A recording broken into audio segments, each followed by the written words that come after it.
Quebec has made a point of encouraging collaboration in the development of natural resources. For the parties involved, that seems to be paying off. The Montreal Economic Institute found the success of projects was connected to whether the interests of the parties involved were aligned. That includes finding common ground between companies, governments, and communities. The deals haven't been one size fits all either. Some included stock ownership, others were based on revenue sharing, guaranteed jobs, and business opportunities. The report highlighted the participation of Cree communities. It found that their openness to development has helped enable a high standard of living. The research concluded this is a model that could serve as a source of inspiration for all Aboriginal communities. In the meeting, the team discussed what can make a development partnership successful. Quebec's model empowers, and it really is a collaboration. Resource developments in Canada that have had the most success are the ones where it's not just a company coming in and saying, here's a check, we're going to take your stuff and leave. It's like value added along the way. There's going to be jobs here for the mine, not just like, here's a check. A real stake in, in terms of stock options and stuff like that. Encouraging to see a report looking back and saying it worked.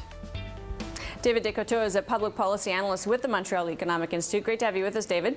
Thanks for having me. So let's just focus a little bit here on the Quebec model because obviously there are great resources in Quebec that have yet to be developed. The whole Plan Nord notion of kind of developing the North and creating economic opportunity. What did work, and how much can we take from one very specific place and communities and extrapolate to, say, British Columbia or Saskatchewan? Well, when we think about natural resource development or in Aboriginal communities, we often think about protests or roadblocks or things like that. But the reality is that there are many projects that are going on that are working well, in which operations are going smoothly, and usually these models are based. These projects are based on a model that respects Aboriginal communities, but also involves them as a quote-unquote business partners.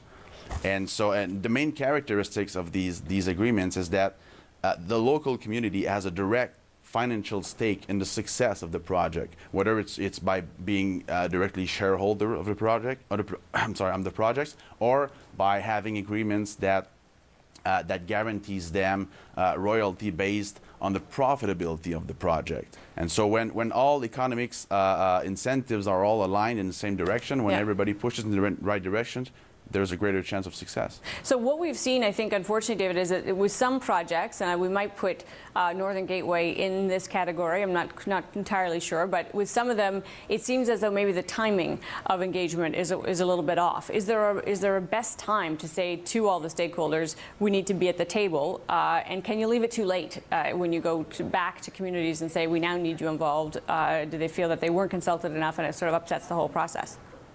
Well, the thing is, what we've seen is local communities going directly to companies sometimes, or vice versa, companies going to local communities and dealing some kind of agreements together. So it's never too late to do that.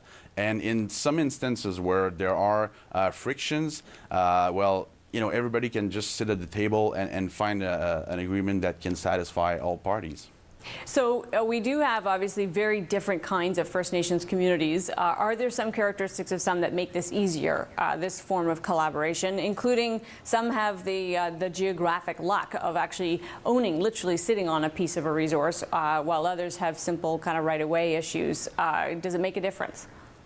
Well, that's a good question. I'm not an expert in every First Nations, but of course, if some communities are located where there are natural resources that can be extracted, of course they have some kind of a bargaining chip.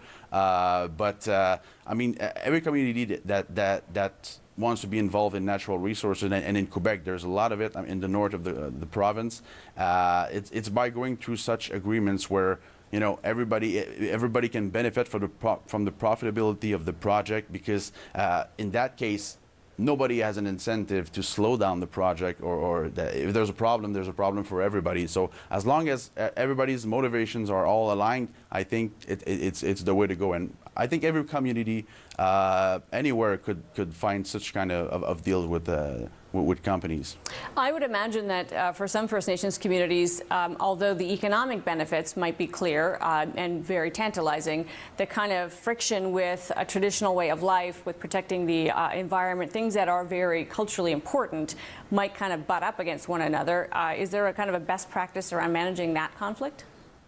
Well, obviously, these the environmental issues, it's all part of the agreement. I mean, it's not only you cannot just say, okay, we'll give you some shares of the project and things will go well. Of course, these agreements are more larger than that, and typically involves all sorts of details about the environment, about the location, the site location of the company, the mine, for example, and in some cases, I mean, it's the local community that the Aboriginal community that goes to the company and help them, choose which road to build, because they know the territory better than the company. So it's that kind of collaboration that encompasses, more than just the money, of course, the environment and all the aspects surrounding it. All right, well, it's a fascinating study. We appreciate your time, David.